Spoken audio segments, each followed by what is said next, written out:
Good evening, ladies and gentlemen. Welcome to another edition of Everything Football 62. I'm your host, Jonathan Big Tex Johnson.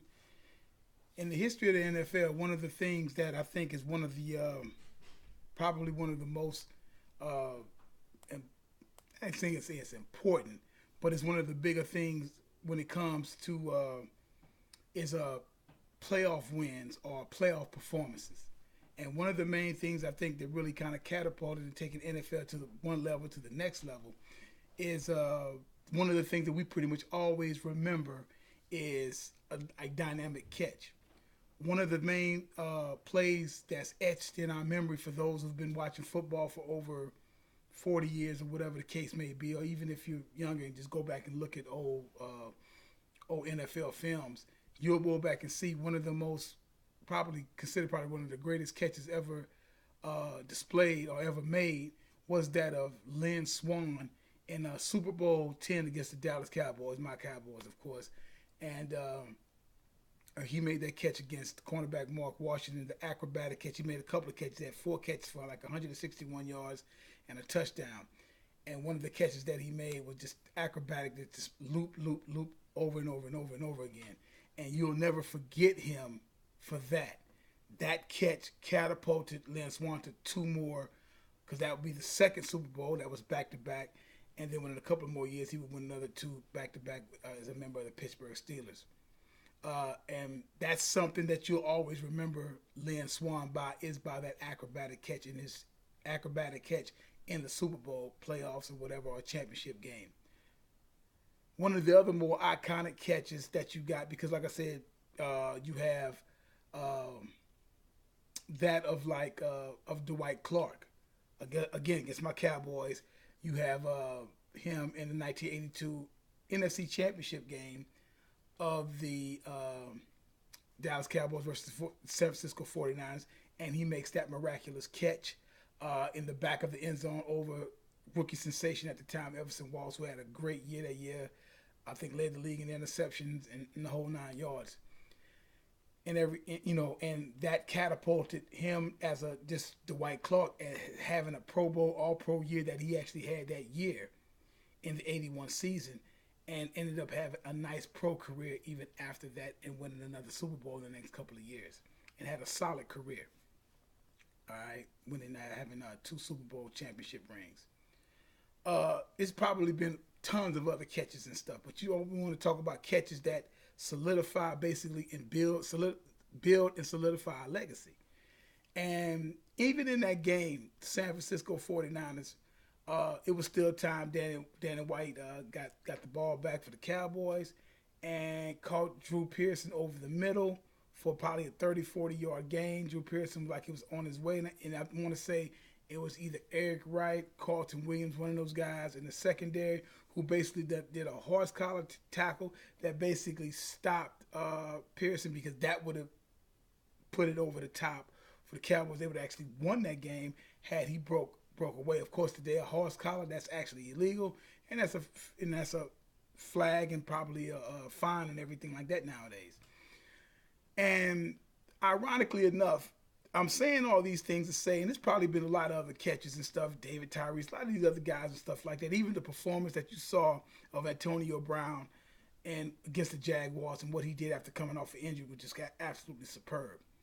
But one of the things that I want to talk about is this, because today we just found out, or either yesterday sometime or another, and I saw where they actually 3 years later found out against the 2015 NFC Divisional Championship game, where against the Green Bay Packers, again against my Cowboys, where Dez Bryant makes this acrobatic, great catch, the whole 9 yards, everything that you need to do, and catches the ball, but of course it was ruled no catch. Dallas, he gets that ball.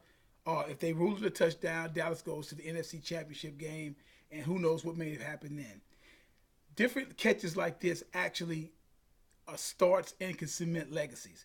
A great playoff run. Go back to I'm gonna just jump right back to thought about Larry Fitzgerald and some of the great. He's never won a Super Bowl. He's been to a Super Bowl, but he has had some great playoff games that cement him in throughout the annals of time. That's going to, and he's a future Hall of Fame wide receiver. Now, one of the things going back to that of Dez Bryant, Now, that particular year, with Dez Bryant actually led the league. This was in 2014, the season. He led the league in 16 touchdowns, over 12 or 1,300 yards in receiving yards, over 80 some odd catches, if I'm not mistaken. But the 16 touchdowns. At this particular time, Dez Bryant was at his peak, right? I'm saying all this to say, as we have found out today, and I jumped a little bit too far, as we found out today that 3 years later that it was actually a catch. Well, anybody that was a Dallas fan knew that was a catch. He crossed the goal line with the ball. He was, by this time, breaking away from God, became a runner. All you have to do is break the plane. It doesn't matter when you break the plane and the ball hits over the line. Even if it comes out, it doesn't matter. You are a runner, and it turns into that of a touchdown because you're a runner at this particular time. With all the controversy going on with these catches, going back to Jesse James with the Pittsburgh Steelers and the loss against the Patriots and that whole thing there, and even in the Super Bowl. The point being made here is great catches cement legacies and great plays that is going to be replayed throughout the time. Now you go back and think about, say, wow, so you bringing up Dez Bryant, say, yeah, now they finally said that it's a catch, but we already knew that it was a catch. It was obvious like that. Now, having said that, since 2014, right, since 2014, after that, or that season, 2015, however you want to look at it, the 2014 season, Dez Bryant, since that catch that was ruled not a catch, that now 3 years later is a catch, look at the direction that Dez Bryant's career has went. Now, I did a piece on Dez Bryant earlier at the beginning of the season saying you got to step it up. It's time for you to do that, to get yourself back to the elite receiver that I know you are. Subpar season this year, a lot of issues, a lot of drops, contract issues, all that stuff is coming out now, especially after the offseason. Possibly not going to be with the Cowboys. Is he going to take a pay cut, et cetera, et cetera, et cetera? And I thought to myself, and say, of when you have players, because when you have these situations that come up in these games where you make big plays and do all these big things, it normally can catapult you to the next level. Think about if Dez makes that catch and it's a touchdown, Dallas wins, and they go on to the NFC Championship game, they could possibly win it and possibly go to the Super Bowl. That where Dez Bryant was going to obviously be a major part in that offense, doing what he was doing all that year. And where he would be ranked at right now, had that went that way. Unfortunately, it didn't. Since then, prior to that, let's just do this. From 2012 to 2014, that particular season, okay, Dez Bryant caught 273 balls from 2012 to 2014, that 14 season. Caught 273 balls, 3,935 yards, 41 touchdowns. That's average of 14.4 yards that's 14.4 yards per reception. Okay? That's from 2012, 2014 would put Dez as one of the best top receivers in the All-Pro first team, top receivers in the game. One of the top two or top three. At that time, Julio Jones, him, Antonio Brown was coming up. Odell Beckham was making a name for himself as a rookie and all that kind of stuff. Since after the play that he didn't do that, since the catch the catch that was ruled not a catch, but now 3 years later is a catch, and all this stuff is talking about from that time, Dez has missed a total of 19 games, starting in the 2015 season to 2017 that I'm getting ready to give you. 2015 season, he's missed 19 games. His quarterback changed because he was the go-to for Tony Romo. He was the go-to. Dak Prescott came in. It's like, I'm a rookie. I'm gonna get the ball to whoever I can get the ball, whoever's ever open. I'm not going for all that stuff. But with Tony Romo, he obviously flourished in that. But his quarterback changed. Romo no longer played and whatnot. Few injuries and stuff like that has hampered Dez. But since then, let's just go there. Since then, going back from 2015 to 2017, 3 seasons. Like I said, Dez has missed 19 games. Dez has caught 150 balls, 2,035 yards, and only 17 touchdowns at a 13.5 yard yards per catch, which his production has sunk since after that time of the catch that was ruled not a catch that we know now is a catch. Okay, how time has changed from that particular point in time. You're looking at a drop off of production. And in that time, you're talking about over 123 balls, 1,900 yards, and 24 touchdowns. Okay, that's the difference between those 2012 to 2014, 2015 to 2017. Now you look at that, and you think about look at where Dez's career has went since the non-catch. And what could have been. You go back to the great Drew Pearson, who played for the game, who's the original playmaker, original 88. Solid, great career, especially back during the time when they ran the ball a lot. Drew Pearson, one of the top receivers in the game at that time. When Drew Pearson makes that catch, and like he's getting ready to break and go toward that of the end zone, and I think Eric Wright horse column, like I mentioned earlier. From that time, at this time, Drew Pearson's 30 years old. Dez just turned 29 back in November. You look at what happened. From that time, drastically, from that particular time, you look at what happened.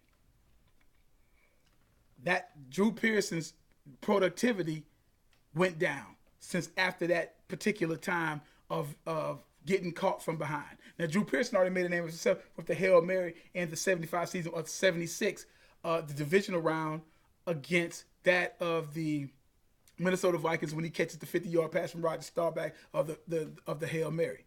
Drew Pearson went on to go to be in 2 or 3 Super Bowls, winning one, and all that. Now, after this time here, we all know what happened with the 49ers that catapulted them to a whole nother level and to a particular type of dynasty and whatnot. Drew Pearson's career after that time of not being able to just haul it in and get to the end zone like he probably could have gotten there possibly, his career basically went down after that. You can just check his stats out on that. And I'm just saying all these things. And you go look at the great game that Antonio Brown, I can't remember the yards and all that stuff, but great games. But that game is forgotten. Why? Because you lost. It was a loss. Saying all these things to say that the coincidence of Dez Bryant, and now he's fighting for respect in the sense of it's like everybody's forgot about how great Dez was for those 3 or 4 years when he first kind of came into the league. And now his last 3 years from 2015, 16, and 17 has not been as spectacular. Although 16 wasn't that bad, he missed 3 games. And he came close to basically getting 1,000 yards. He went to a Pro Bowl by default, based upon, like I said, how they do the Pro Bowl nowadays. And Dez is, I think, the all-time leader of touchdown receptions in the Dallas Cowboys franchise, which is a great thing. But Dez wants to probably be a Hall of Famer and all that stuff, and he was on his way. But the last 3 years have been non-productive. Like I said, I already did a piece on that and told him what he had to do. Now, but that just goes to show you what happened when that catch or when that didn't go the way that it was supposed to. Makes you think what happened. And since then, what has happened to his career since then? You know what I'm saying? What has happened to Dez? How much did that actually affect Dez from that time? Because they've been going over this for 3 years. Every time you look on Twitter, anytime a catch comes up, that catch is always magnified and comes up. That was a catch, it wasn't a catch. People say all that, and it just hovered around. But all the stuff that went on this year and whatnot, now they come back too late that it wasn't a catch. And you have to think about how much does that play into Dez's psyche? Because they haven't been to a divisional game since then. Although they had a great team, that 16 and whatnot, but what actually happens then? They had a great season 2016. He did his part of everything, but makes you think, where would Dez's career be at had he made that catch, touchdown, and playing an NFC Championship game? What could have possibly happened? Where they could have been at by now? Where would Dallas franchise be at by that time? Would Tony Romo still be playing at that time? So it's funny dynamics with that, and I found it very interesting. That's why I did a piece on it, just to say that, wow, what would have happened, what did happen, with Dez and his productivity declining since after that catch. That was a no catch that now we know that the NFL said it actually was a catch.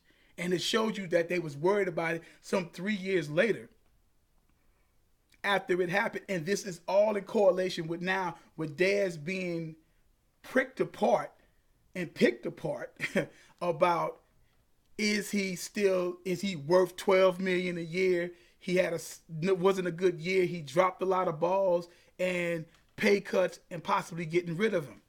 So I find that ironic with that. So hopefully Dez can get it together, take a pay cut or whatever he has to do, or if he can test the free agent markets, he do what he want to do. But having said all of that, I think that actually affected Dez to the point of it never left him. And it never left the Dallas Cowboy franchise. But for the most part, it never left Dez. And I think Dez have always had a problem with that, and they've been fighting about that for 3 years, and it comes up all the time when a catch comes up. It always comes up.